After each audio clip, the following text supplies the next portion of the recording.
Hello guys, welcome back. நம்ம இப்போ பார்த்துக்கிட்டு இருக்குது ஆக்டிவா 125 2025 மாடல் கைஸ், புது மாடல். ஸோ இது வந்து ரீபெல் ரெட் கலர். ஸோ இதோட detailed test drive review experience தான் பார்க்க போகிறோம். ஸோ உங்கள் கூட வந்து ஸ்ட்ரீட் ரைட் அப்புறம் வந்துட்டு ஹைவேல ரைட் பண்ணி ப்ராக்டிகாலிட்டியில் இந்த புது மாடல் எப்படி இருக்குது அப்படிங்கிறத தெரிஞ்சுக்குவோம்.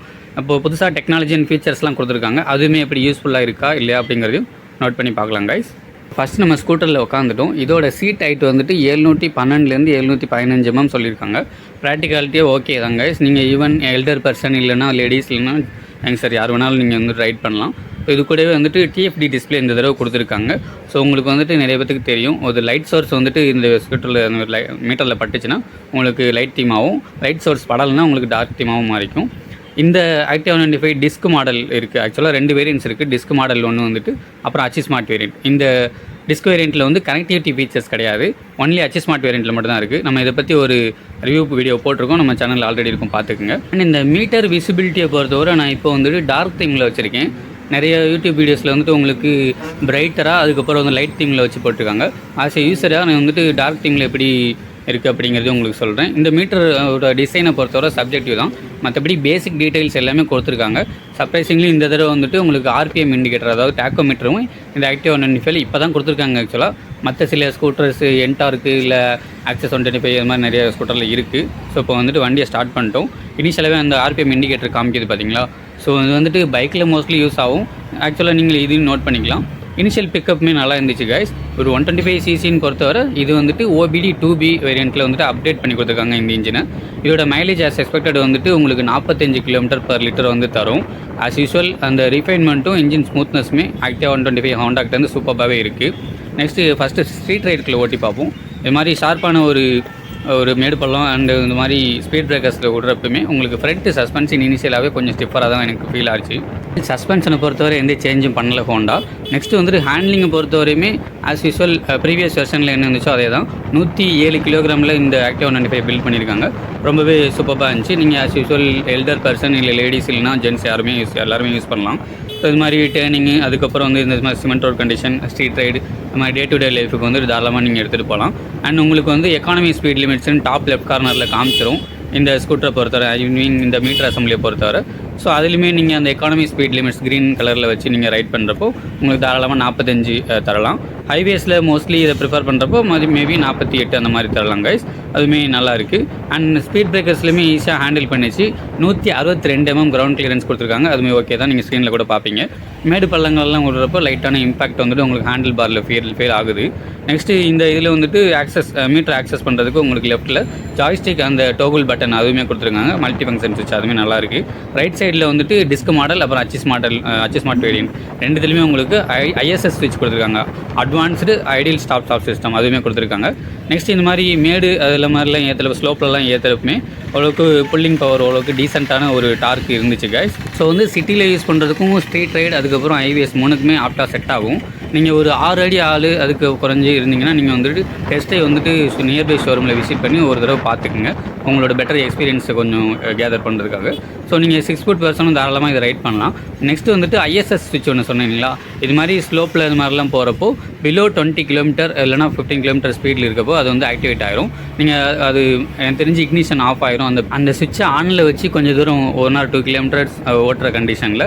ஸோ நீங்கள் சடனாக வந்துட்டு ஆக்சிலேட்டர் கொடுத்தா போதும், மறுபடியும் இக்னிஷன் ஆன் ஆயிரும். ஸோ இது பெட்ரோல் சேவிங்காக இந்த ஸ்கூட்டரில் ஆல்ரெடி ப்ரீவியஸ் வெர்ஷன் ஆக்டிவா 125 இருந்தது தான், இப்போ கொஞ்சம் அட்வான்ஸ் பண்ணி கொடுத்துருக்காங்க.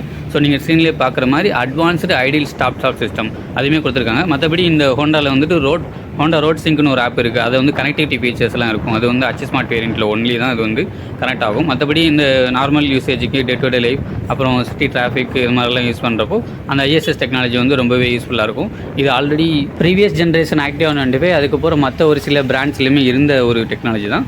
ஸோ நெக்ஸ்ட்டு வந்துட்டு இப்போ நம்ம ஸ்ட்ரீட் ரைட்ஸை காட்டிலும் இப்போ அடுத்து ஹைவேஸுக்கு வந்துட்டோம். ஹைவேஸில் இது எப்படி பர்ஃபார்மன்ஸ் அப்படிங்கிறதையும் பார்க்க போகிறோம். இன்ஜின் பிக்கப் அண்ட் பர்ஃபார்மன்ஸை பொறுத்தவரை, டார்க் எல்லாமே பொறுத்தவரை ஆஸ் யூஸ்வல் ப்ரீவியஸ் வெர்ஷனுக்கும் இப்போ புது வெர்ஷன் 2025 மாடலுக்கும் டிட்டோ தான் கைஸ். அந்த OBD 2B எக்ஸ்ட்ரா ஒரு சென்சார், ஆக்சிஜன் சென்சார் மட்டும் அடிஷனலாக ஆட் பண்ணியிருக்காங்க. ப்ரைஸும் அதுக்கு தகுந்தப்பில் இன்க்ரீஸ் ஆகிருக்கு, நம்ம டிஸ்கிரிப்ஷனில் ஆட் பண்ணுறோம். ஸோ பிக்கப் அண்ட் மைலேஜை பொறுத்தவரை டிட்டோ சேம் தான் கைஸ். அண்ட் ஹைவேஸ் மைலேஜை பொறுத்தவரை மோஸ்ட்லி ஈகோ ஸ்பீட்ஸில் ஓட்டினீங்கன்னா உங்களுக்கு வந்துட்டு தாராளமாக 45+ கிடைக்கும். மோரோவர் 48 தரும். அண்ட் நீங்கள் எக்கானமி ஸ்பீட்ஸுங்கிறப்போ உங்களுக்கு வந்துட்டு ஸ்பீட் லிமிட்ஸ் 60 65 வச்சுக்கணும். ஸோ அதில் வச்சுட்டு நீங்கள் ரொம்ப நேரம் ஹைவே ரைடுங்கிறப்போ கொஞ்சம் டிஃபிகல்ட்டி தான். சீட் குஷனிங்கை பொறுத்தவரை மாடரேட்டாக தான் இருக்குது கைஸ். அண்ட் இந்த ஆக்டிவா 125 லாங் ரைட்ஸை பொறுத்தவரை மோஸ்ட்லி 45-50 கிலோமீட்டர் ஒரு சிங்கிள் லாங் ரைடாக போகலாம். அதுக்கப்புறம் கொஞ்சம் கன்வீனியன்சி இருக்காது போத் ரைடர் அண்ட் பில்லியனுக்கு. நீங்கள் ஒன்ஸ் டெஸ்ட் ட்ரைவ் பண்ணி விசிட் பண்ணி ஷோரூம் விசிட் பண்ணி டெஸ்ட் ட்ரைவ் பண்ணி பார்த்துங்க ஒரு ப்ராக்டிக்கல் நாலேஜுக்காக. மற்றபடி இந்த ஐஎஸ்எஸ் டெக்னாலஜியுமே இன்னும் ஒரு சின்ன சாம்பிளுமே சொல்கிறேன். இப்போ வந்துட்டு மோரோவர் வந்துட்டு 4 or 5 கிலோமீட்டர்ஸ் இந்த ஸ்கூட்டர் ரைட் பண்ணியாச்சு. ஐஎஸ்எஸ் ஸ்விட்ச் வந்து ஆனில் தான் இருக்குது. இப்போ 0 வந்ததுமே பாருங்கள், அந்த விசிபிலிட்டி கொஞ்சம் வந்துட்டு ஃபோன் அவ்வளோக்கா கேப்சர் பண்ணல. நீங்கள் இருந்தாலும் பார்த்தீங்கன்னா அவங்க வேறு மார்க் கொடுக்குறேன். அந்த ஐஎஸ்எஸ் ஸ்விட்ச் அந்த சிம்பிள் காமிக்குது பார்த்தீங்களா, ஆட்டோ ஐடியல் எஸ்எஸ், அது வந்துட்டு பிளிங்க் ஆகிட்டே இருக்குது. நீங்கள் லைட்டாக வந்துட்டு உங்களுக்கு த்ராட்டில் ட்விஸ்ட் பண்ணால் மட்டும் போதும், அகைன் உங்களுக்கு ஆர்பிஎம் இண்டிகேட்டர் காமிக்கணும். ஸோ இந்த அட்வான்ஸ்டு ஐஎஸ்எஸ்மே சூப்பராக இருக்குது. ப்ரீவியஸ் வெர்ஷனில் இந்த இது காட்டிலும் இன்னும் கொஞ்சம் அட்வான்ஸாக இருக்குது. ஸ்லோப்லேயோ இல்லை ஏதோ ஒரு ரைனிங்கில் இருக்கப்போ 20 கிலோமீட்டர் பிலோ போனீங்கன்னா ஆட்டோமேட்டிக்காக உங்கள் இன்ஜின் இக்னிஷன் வந்து கட் ஆஃப் ஆயிரும். அது வந்துட்டு 20லேருந்து 0 வர வரைக்குமே உங்களுக்கு பெட்ரோல் எதுவும் கன்சியூம் பண்ணாது. நெக்ஸ்ட்டு வந்துட்டு இது மாதிரி டிராஃபிக்கில் ஸ்டாப் பண்ணியிருந்தீங்கன்னா அதுவுமே 0 ஆகிட்டதுக்கப்புறம் ஐஎஸ்எஸ் வந்து auto ideal stop system open ஆகிரும். ஸோ அதுவுமே நல்லாயிருக்கும். இன்னொரு ப்ராக்டிகாலிட்டிலுமே உங்களுக்கு விசிபிலிட்டி காமிக்கிறேன். இது வந்துட்டு இப்போது லைட் தீமில் இருக்குது. பிரைட்னஸ்மே உங்களுக்கு ஃபுல்லாக இருக்குது. ஃபோன் வந்துட்டு ரிஃப்ளெக்டிவ் ஆகுது அங்கே சன்லைட்டில் இருக்கனால. மற்றபடி நெக்கட் ஐஸ்லேயே விசிபிலிட்டி சூப்பராக தான் இருக்குது கைஸ். நீங்களே பார்ப்பீங்க ஐஎஸ்எஸ் வந்து ஆட்டோ ஐடியல் ஸ்டாப் சிஸ்டம் ஆனில் இருக்குது. நான் ட்விஸ்ட் பண்ணதுமே அது வந்து ஆஃப் ஆகிடுச்சு. ஸோ நீங்கள் வந்துட்டு எப்போ வந்துட்டு 0 கொண்டு வரீங்களோ இல்லை 20 கிலோமீட்டர் பிலோ ஒன்று ரைட் பண்ணுறப்போ ஸ்லோப்பில் கொண்டு வரீங்களோ அது ஆட்டோமேட்டிக்காக ஆன் ஆகிரும். இது ப்ரீவியஸ் நீங்கள் வந்துட்டு ஒன்ஸ் நீங்கள் வந்துட்டு எக்ஸ்பீரியன்ஸ் பண்ணி பார்த்தா தான் அந்த ஒரு டெக்னாலஜி வந்துட்டு உங்களுக்கு அண்டர்ஸ்டாண்ட் ஆகும் கைஸ். நெக்ஸ்ட்டு இப்போ நம்ம ரைட் பண்ணிகிட்டு இருக்குமே சரி, ஒரு இந்த பாத் ஹோல்ஸ் அப்புறம் வந்துட்டு இந்த மாதிரி மட்டியான ரோட்ஸ்லையுமே சஸ்பென்ஷனை பொறுத்தவரை ஃப்ரண்ட் அண்ட் ரியர் கொஞ்சம் வந்துட்டு ஸ்டிஃபராக தான் இருக்குது. அது வந்துட்டு ப்ரீவியஸ் வெர்ஷனுக்கும் இதுக்கும் எந்த சேஞ்சும் இல்லை. அது கொஞ்சம் இந்த ப்ரைஸ் ரேஞ்ச் எனக்கு தெரிஞ்சு இந்த ஆக்டிவா 125 1,27,000 அந்த ப்ரைஸ் ரேஞ்சில் வரும் வித்தவுட் அக்சசரிஸ் அந்த சம்திங். ப்ரைஸ் டீடைல்ஸ் கீழே டிஸ்கிரிப்ஷனில் ஆட் பண்ணுறேன். ஸோ அது கொஞ்சம் மாற்றி கொடுத்துருந்துருக்கலாம். இந்த மீட்டர் விசிபிலிட்டி நல்லா இருக்குது. அதோட டிசைன் லாங்குவேஜ் அண்ட் எர்கனாமிக்ஸ் பொறுத்தவரை ஆக்சஸ் 125 மற்ற ஒரு சில வேரியன்ட்ஸ் அந்த பிராண்ட்ஸ் மாதிரியே இருக்குது கைஸ். மற்றபடி ஓகே தான். ஸோ இந்த டெஸ்ட் ட்ரைவ் வீடியோ நம்ம இப்போ கம்ப்ளீட் பண்ணிட்டோம். நெக்ஸ்ட்டு இந்த டெக்னாலஜிஸ் பொறுத்தவரை ஃப்ரண்ட்டில் வந்துட்டு ஹெட்லைட் அப்புறம் க்ரோம் ஃபினிஷ் இது மாதிரிலாம் கொடுத்துருக்காங்க. இன்ஜின் வந்துட்டு OBD 2B டைப்பில் வருது. எக்ஸ்ட்ரா ஒரு சென்சார் ஆட் பண்ணியிருக்காங்க. மைலேஜ் ப்ரீவியஸ் வெர்ஷனில் இருந்த மாதிரி தான் கொடுக்கும். இந்த TFT டிஸ்பிளே பொறுத்தவரை கனெக்டிவிட்டி ஃபீச்சர்ஸ் வந்து டிஸ்க் மாடலில் கிடையாது, ஒன்லி HSmart வேரியண்ட்டில் மட்டும்தான் உங்களுக்கு இருக்கும் கைஸ். அண்ட் உங்களுக்கு லைட் சோர்ஸ் உங்களுக்கு இந்த ஃபோட்டோ சென்சாரில் பட்டதுமே உங்களுக்கு தீம் வந்து ஆட்டோமேட்டிக்காக மாறிடும். நீங்கள் ப்ரீசெட்டாக அந்த தீமை வந்துட்டு செட் பண்ணியிருக்கப்போ, இல்லை உங்களுக்கு வேணும்னா உங்களுக்கு யூசர் கன்வீனியன்ஸாக டார்க் தீமோ இல்லை லைட் தீமோ அது ப்ரீசெட் பண்ணிக்கிறது நல்லது. மற்றபடி அந்த ஃபியூயல் வந்துட்டு ரேஞ்சு அப்புறம் வந்துட்டு ஐடென்டிக்கலான அந்த ட்ரிப் B அதோட ரீட் அவுட்ஸ் எல்லாமே உங்களுக்கு கொடுத்துருக்காங்க. நெக்ஸ்ட் வந்துட்டு நீங்கள் ரன்னிங்கில் இருக்கப்போ உங்களால் ஸ்க்ரீனில் பார்க்குற மாதிரி உங்கள் செட்டிங்ஸை வந்து ஆக்சஸ் பண்ண முடியாது.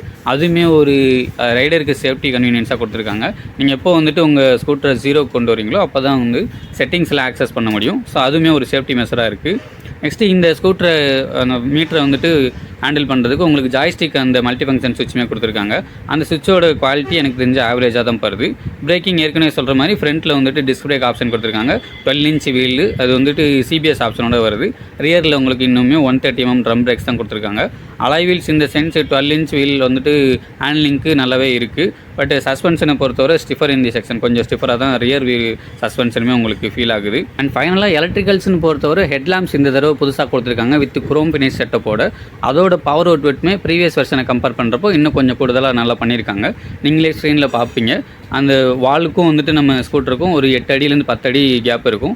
அண்ட் இண்டிகேட்டர்ஸ் அண்ட் டிஆர்எல்ஸ் எல்லாமே உங்களுக்கு ஆஸ் யூஸ்வல் ப்ரீவியஸ் வெர்ஷனில் என்ன இருந்துச்சோ LED டிஆர்எல்ஸ் கொடுத்துருக்காங்க. அப்புறம் ஹாலஜன்ஸ் வந்துட்டு இண்டிகேட்டர்ஸாக கொடுத்துருக்காங்க. டெய்ல் லைட் அன்சேஞ்சு தான். சீட் அசம்பிளியை பொறுத்தவரைக்கும் உங்களுக்கு ப்ராடர் சீட் கொடுத்துருக்காங்க. சீட் ஹைட்டு வந்துட்டு உங்களுக்கு 712லேருந்து 730 mm வரும். தாராளமாக எல்லா ஒரு கேட்டகரி ஏஜ் பீப்புள்ஸும் யூஸ் பண்ணலாம். சைடு அந்த பாடி பேனல்ஸை பொறுத்தவரை உங்களுக்கு இந்த தடவை பிளாஸ்டிக்கில் ப்ரொவைட் பண்ணி கொடுத்துருக்காங்க. அது அந்த சைடு பாடி பேனல்ஸ் அப்புறம் வந்துட்டு ஹெட்லைட் பேனல்ஸ் ரெண்டுமே ப்ரீவியஸ் வெர்ஷனில் வந்துட்டு நிறைய வைப்ரேஷன்ஸ் கம்ப்ளைண்ட் வந்துருச்சுன்னு நம்ம ஒரு சோர்ஸில் கேட்டோம். ஸோ அதை வந்துட்டு வந்துட்டு ரெக்டிஃபை பண்ணுறதுக்காகவும் இன்னொன்று காஸ்ட் கட்டிங்காகவும் இதை வந்துட்டு பில்ட் பண்ணியிருக்கலாம். மற்றபடி அந்த கிராப் ரயில் அப்புறம் வந்துட்டு சீட் அசம்பிளி எல்லாமே அன்சேஞ்ச் அதே தான் கொடுத்துருக்காங்க. இன்னர் பேனல்ஸ்லாம் இந்த தடவை உங்களுக்கு கலர் பேனல்ஸாக கொடுத்துருக்காங்க. அண்டர் சீட் ஸ்டோரேஜை பொறுத்தவரை 18 20 லிட்டர் அந்த கேட்டகரியில் வரும். உங்களால் ஆஃபேஸ் ஹெல்மெட்டை உங்களுக்கு ஹோல்ட் பண்ணிக்க முடியும். பிகாஸ் வந்துட்டு ரியரில் ஃபியூல் லிட் வரதுனால, ஃபியூல் டேங்க் வரதுனால. ஃபியூல் அசம்பிளி பொறுத்தவரை E20 ஃபியூல் அக்செப்ட் பண்ணும் 5.3 லிட்டர். ஃப்ரண்ட்டில் வந்துட்டு உங்களுக்கு USB Type C சார்ஜிங் கொடுத்துருக்காங்க. இது வந்துட்டு 15 வாட்ஸ் சப்போர்ட் பண்ணக்கூடிய Type C. ஸோ அதுவுமே ஒரு நல்லா கொடுத்துருக்காங்க. Type C to Type C கொடுத்துருக்காங்க. ஸோ நீங்கள் அடாப்டிவாக மாற்றிக்க வேண்டியதான். அண்ட் கைஸ் நெக்ஸ்ட்டு இப்போ சொல்ல போகிறது வந்து முக்கியமான விஷயம் இந்த ஆக்டிவ் 125 பொறுத்தவரை இந்த டிஸ்க் மாடல் அப்புறம் அச்சி ஸ்மார்ட் வேரியன்ட் ரெண்டுத்துலையுமே 5 amps MF battery maintenance free battery தான் இந்த ஆக்டிவ் 125க்கு கொடுத்துருக்காங்க ஹோண்டா. ஸோ இது ப்ரீவியஸ் வெர்ஷனில் இருக்க மாதிரியே தான். அப்புறம் வந்துட்டு ECU டயக்னிக்ஸ் டிக்கெட் அந்த ரெட் கலர் இருக்குங்களா அந்த மாதிரியான விஷயங்களுமே கொடுத்துருக்காங்க. இந்த டிஸ்க் வேரியண்ட்டில் உங்களுக்கு பேட்டரி அவ்வளோக்கா பேஸ் பண்ண வேண்டியது இல்லை, ஏன்னா கிக்கர் அசம்பிளி உங்களுக்கு ப்ரொவைட் பண்ணிடுவாங்க. பட் அச்சி ஸ்மார்ட்னு பொறுத்தவரை ஃபுல் அண்ட் ஃபுல் கிக்கர் கிடையாதுங்கிறனால உங்களுக்கு ஃபுல் அண்ட் ஃபுல் உங்களுக்கு இந்த பேட்டரியை பேஸ் பண்ணி தான் உங்களுக்கு life time day to day life வந்து உங்களுக்கு ஸ்டார்ட் பண்ணுறதோ ஆஃப் பண்ணுறதோ அந்த மாதிரி வரும். ஸோ நீங்கள் வந்துட்டு அச்சி ஸ்மார்ட்டில் அந்த கனெக்டிவிட்டி ஃபீச்சர்ஸ்லாம் யூஸ் பண்ணுறப்போ இந்த மீட்டர் அசம்பிளியில் ஸோ இப்போ மீட்டர் அசம்பிளி பேட்டரி டிஸ்கண்டினியூ பண்ணியிருக்கேன். ஸோ நீங்கள் வந்துட்டு 20 நிமிஷம் 30 நிமிஷம் கண்டினியூஸாக நான் ப்ளூடூத் கனெக்ட் பண்ண போகிறேன், அதில் ரீடிங்ஸு ரீடவுட்ஸு அந்த இதெல்லாம் மாற்ற போகிறேன் அப்படின்னு நினைக்கிறவங்க இந்த MF பேட்டரி என்ன தான் ஃபுல் சார்ஜில் இருந்தாலும் பிலோ வந்துட்டு 11 இல்லைனா வந்துட்டு 10.5 வாட்ஸுக்கு ஆம்பியருக்கு வந்துருச்சுன்னா ஸோ உங்களால் வந்துட்டு ஸ்கூட்டரை ஸ்டார்ட் பண்ண முடியாது. இதுவுமே இந்த டிஸ்க் வேரியண்ட்டுக்கும் அப்ளிகபிள் ஆகும். இருந்தாலும் நீங்கள் கிக்கர் அசம்பிளி இருக்கனால அதை வந்துட்டு கிக் பண்ணி ஸ்டார்ட் பண்ணிக்கலாம். மற்றபடி நீங்கள் சார்ஜ் பண்ணுறப்பவும் சரி ஒன்லி சாவியை மட்டும் ஆன் பண்ணி வச்சுட்டு உங்கள் வந்துட்டு ஃபோனை சார்ஜ் பண்ணுறதோ இல்லை வந்துட்டு மீட்டரை வந்துட்டு ஆக்சஸ் பண்ணுறதோ இருந்தீங்கன்னா ஒரு மேக்ஸிமம் 15-20 நிமிஷம் அதுக்கு மேலே வந்துட்டு பேட்டரி டவுன் ஆக வாய்ப்பு இருக்குது. இது இந்த ஹோண்டா ஸ்கூட்டர்னால எல்லா ஸ்கூட்டருக்குமே இது காமன் தான், மற்ற சில பேண்ட்ஸுக்கும். ஸோ உங்களுக்கு டிஸ்க்ளைமராக இதை சொல்லிக்கிறேன். ஸோ நீங்கள் வந்துட்டு வண்டி ரன்னிங்கில் இருக்கப்போ, அதாவது இன்ஜின் ஸ்டார்ட் பண்ணி ரன்னிங்கில் இருக்கப்போவோ இல்லைனா வந்துட்டு மற்றபடி கொஞ்சம் குறுகிய டைம் லிமிட்லேயோ உங்களுக்கு மீட்டர் ஆக்சஸ் பண்ணிக்கிறது நல்லது கைஸ். அண்ட் கைஸ் இந்த இன்ஃபர்மேஷன் எல்லாம் உங்களுக்கு ரொம்பவே யூஸ்ஃபுல்லாக இருந்திருக்கும்னு நினைக்கிறேன். அண்ட் இந்த கலர் ஆப்ஷன்ஸை பொறுத்தவரை உங்களுக்கு 6 கலர் ஆப்ஷன்ஸ் வருது. எனக்கு தெரிஞ்சு ஒயிட் தான் பார்க்க ரொம்ப ப்ரீமியமாக இருக்குது. நீங்கள் புக்கிங் அண்ட் என்கொயரிஸ் டெஸ்ட் ட்ரைவுக்கு ஸ்ரீ SK ஹோண்டா திருவரம்பூர் இதை வந்துட்டு கான்டாக்ட் பண்ணுங்கள். ஸோ நெக்ஸ்ட் ஒரு நல்ல கண்டென்ட்டில் பார்ப்போம் கைஸ்.